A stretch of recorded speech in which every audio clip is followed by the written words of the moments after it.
আসসালামু আলাইকুম। আজকে আমি খুবই গুরুত্বপূর্ণ একটি ভিডিও নিয়ে আপনাদের সামনে উপস্থিত হয়েছি। ভিডিওটি কেউ স্কিপ করবেন না। একজন মহিলা যখন মারা যায় তাহলে মহিলার কাফনের কাপড় কিভাবে পরিধান করাবেন এই জিনিসটা আজকে আমি সঠিকভাবে আপনাদেরকে দেখানোর চেষ্টা করব।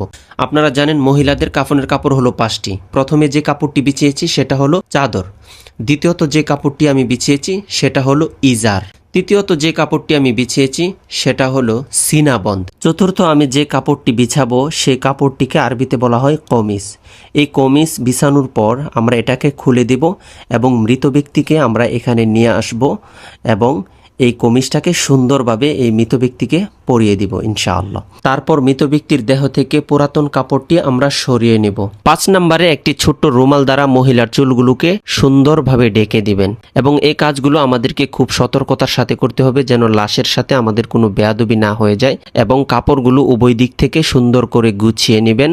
অতঃপর আমাদেরকে এইভাবেই জানাজার কাপড়ের কাজগুলো সম্পন্ন করতে হবে। আর এই ভিডিওটি আমাদের যেহেতু প্রত্যেকেরই কাজে আসবে তাই সর্বোচ্চ শেয়ার করে সকল মুসলমান ভাই বোনদের কাছে এই দিনের দাওয়াতটি পৌঁছে দিবেন ইনশাআল্লাহ। আর এই ভিডিওটি আপনাদের কাছে কেমন লেগেছে আমাকে জানাবেন।